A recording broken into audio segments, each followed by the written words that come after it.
La question de la taxation des GAFA est venue à nouveau surligner les forces centrifuges et les blocages institutionnels et politiques de l'Union européenne.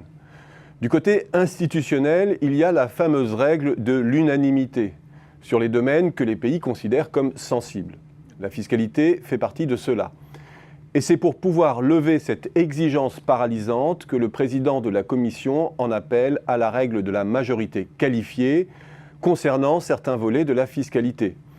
L'assiette commune consolidée pour l'impôt des sociétés, la TVA, la fiscalité numérique et la taxe sur les transactions financières. Autant de domaines qui permettraient à l'Europe de pacifier et d'améliorer l'efficience de son espace fiscal. Mais à entendre Pierre Moscovici lors d'une conférence de presse en novembre 2017, disant « Nous ne l'excluons pas, nous allons y travailler », il est clair que les avancées en la matière ne sont pas pour demain.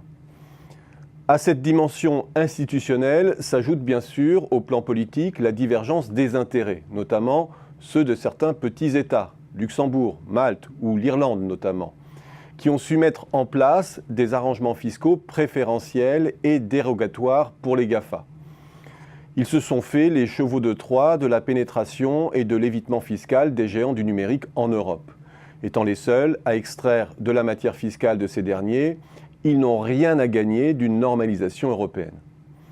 Mais in fine, ce que souligne cette impossibilité européenne, parmi tant d'autres, c'est l'absence de leadership politique proactif au sein de l'Union, pour rallier de gré ou de force les petites voix dissonantes. La voix française est trop faible et celle de l'Allemagne trop conservatrice. Ce n'est pas par intérêt que l'Allemagne joue l'inertie en matière de fiscalité des GAFA. Elle aussi subit l'évaporation de sa matière fiscale. Elle pourrait taper du poing sur la table, on a vu qu'elle savait le faire pour la Grèce notamment.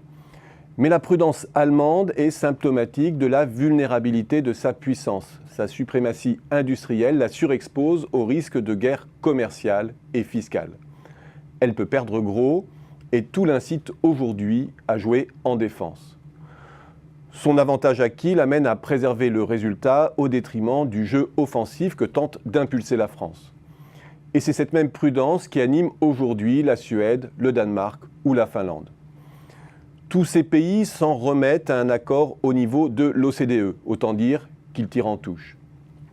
La bonne santé conjoncturelle de l'Europe se retourne malheureusement contre le projet de taxation des GAFA. Le rééquilibrage des finances publiques, notamment dans le nord de l'Europe, émousse la motivation des pays membres. L'intérêt d'élargir la base fiscale est plus que contrebalancé par les craintes du coût induit par un bras de fer avec les États-Unis.